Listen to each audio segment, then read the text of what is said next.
बस्ती जनपद के टिनी क्षेत्र के घुरवपुर में आज आरडीसीएस मेमोरियल पब्लिक स्कूल का उद्घाटन पूर्व सांसद बृजभूषण शरण सिंह ने किया। इस मौके पर सर्वप्रथम फीता काटकर विद्यालय हाल में प्रवेश किया और दीप प्रज्वलित कर मां सरस्वती के चित्र पर माल्यार्पण किया।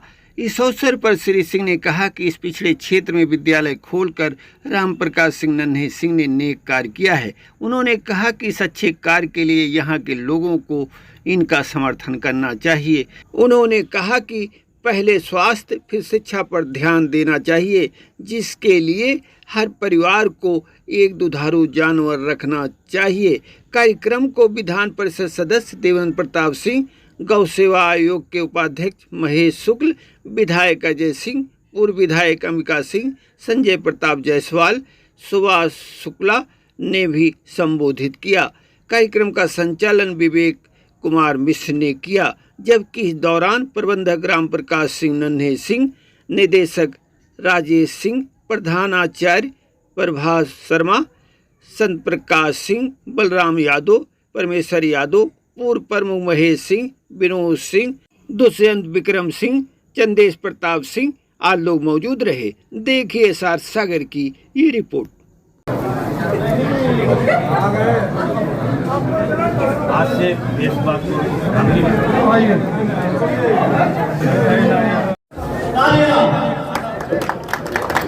खींच देते हैं। हो जाएगा, लीजिए लीजिए, दे दीजिए।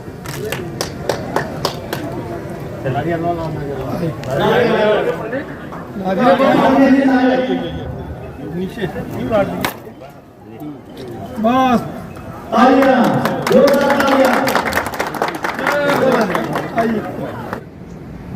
शिक्षा के साथ साथ स्वास्थ्य पहला नंबर होना चाहिए, और जब बच्चा स्वस्थ होगा तो अपना रास्ता बना ही लेगा। कोई ना कोई रास्ता बना ही लेगा। आपने किसी स्वस्थ आदमी को भीख मांगते नहीं देखा होगा। बाबू देवेंद्र सिंह जी, किसी स्वस्थ आदमी को भीख मांगते नहीं देखा होगा। इसलिए माताओं बहनों, आप लोगों से आग्रह है, अब भगवान की ऐसी कृपा है हम लोगों के ऊपर कि पहले जो गाय 15,000 में खरीदना पड़ता था, 10,000 में खरीदना पड़ता था, 20,000 में खरीदना पड़ता था, चौराहे पर इस समय उपलब्ध है। पकड़ लीजिए, हाथ जोड़ रहा हूं, पकड़ लीजिए, पालिए, और मैं गारंटी देता हूं, एक तो गौ सेवा होगा, गौ माता आपको आशीर्वाद देगी, और दूसरा 2 किलो 3 किलो 4 किलो जो दूध होगा वो आपकी बेटी के मुंह में 1 गिलास जाएगा, आपके बेटे के मुंह में 1 गिलास जाएगा, और थोड़ा सा परिश्रम करने की आवश्यकता है। आज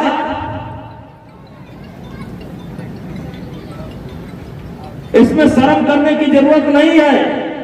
हम तो कहते हैं कि जो खेती से जुड़े हैं, जो खेती से जुड़े हैं, अगर उनके यहां अपना दूध नहीं पैदा होता है तो उनको किसान कहने का कोई हक नहीं है कि हम किसान परिवार से आते हैं।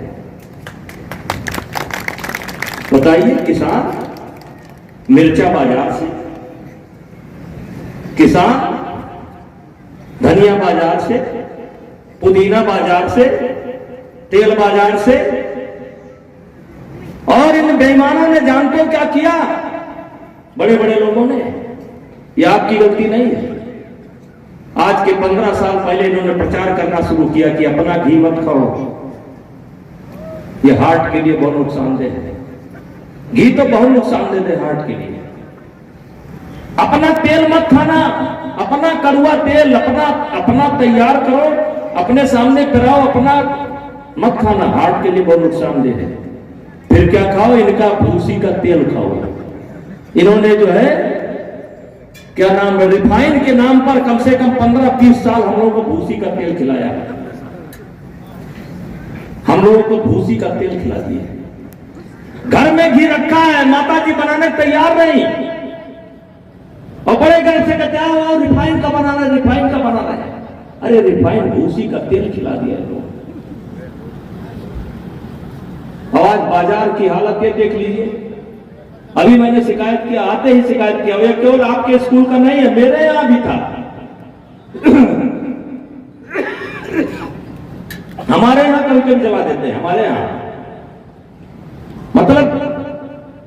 और हम लोग इतने वो हो गए हैं कि एक आता है पूजा घी, उस पर साफ साफ लिखा हुआ है ये खाने के लायक नहीं है। पूजा घी यानी ये खाने के लायक नहीं है, ये भगवान के लायक है।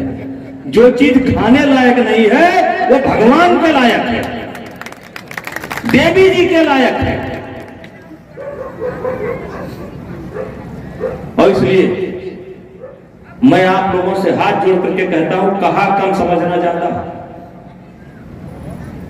मात्र स्कूल में नाम लिखा दीजिए, फीस दे दीजिए, आपका बच्चा तरक्की नहीं करेगा। इसके लिए बच्चे से ज्यादा आपको मेहनत करनी पड़ेगी। पढ़ना तो गार्जियन को पड़ता है, जगना तो गार्जियन को पड़ता है, मेहनत तो गार्जियन को करनी पड़ती है। कहते हैं पूत कपूत तो का धन संचय। जिस आदमी की औलाद लायक है उसको धन संचय करने की क्या आवश्यकता है। अगर आपकी संतान लायक है तो आपको धन इकट्ठा करने की क्या आवश्यकता है। और पूत कपूत तो का धन संचय, अगर औलाद नालायक है तो धन बचाने का क्या फायदा, वो 2-4 महीने में बंटा धार कर देगा। तो पूत सपूत औलाद लायक तो धन संचय करने की कोई जरूरत नहीं है, औलाद नालायक तो धन संचय करने की कोई जरूरत नहीं है। इसलिए आपसे हाथ जोड़ करके कहना चाहता हूं कि अपनी अपनी औलाद को लायक बनाइए। और बनाइए नहीं, बनाना चाहते भी हैं। दुनिया का कोई मां और बाप जब अपने बच्चे के बारे में कल्पना करता है तो यही सोचता है कि हे भगवान, जो तकलीफ हमने सही वो तकलीफ हमारे औलाद को ना हो, वो तकलीफ हमारे बच्चे को ना हो। दुनिया में कोई, हम तो कहते हैं कोई ऐसा बाप नहीं होगा जो अपने जीवन से अच्छा जीवन अपने औलाद के बारे में न चाहता हो। हर आदमी चाहता है, ये हमारी माता जी भी चाहती हैं कि जैसे इनका बचपन बीता है इनकी बेटी का ऐसा वृद्धापन न बीते।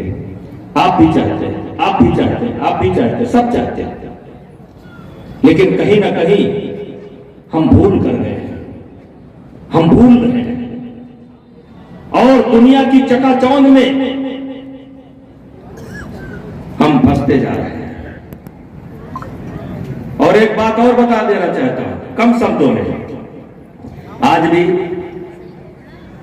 आईएएस का रिजल्ट उठा करके देख लीजिए, आईपीएस का देख लीजिए, मेडिकल का देख लीजिए, इंजीनियरिंग का देख लीजिए, जितने रिजल्ट उठा करके देखेंगे आप तो आप देखेंगे कि उसमें ज्यादातर ग्रामीण क्षेत्र के बच्चे सेलेक्ट हो रहे हैं, यानी गांव के बच्चे सेलेक्ट हो रहे हैं। कोई रिजल्ट उठा करके देख लीजिए आप, गांव का रिजल्ट, गांव के बच्चे सेलेक्ट हो रहे हैं, गरीब के बच्चे सेलेक्ट हो रहे हैं। मेरे घर गए हैं महेश भाई और सब जाते हैं, मेरे घर पर जाइए, जस्ट हमारे घर के दाहिने तरफ एक मौर्या का घर है, उसका लड़का पीसीएस कर गया, क्योंकि भूख होती है, गरीब के दिल में एक आग होती है, एक जिद होती है।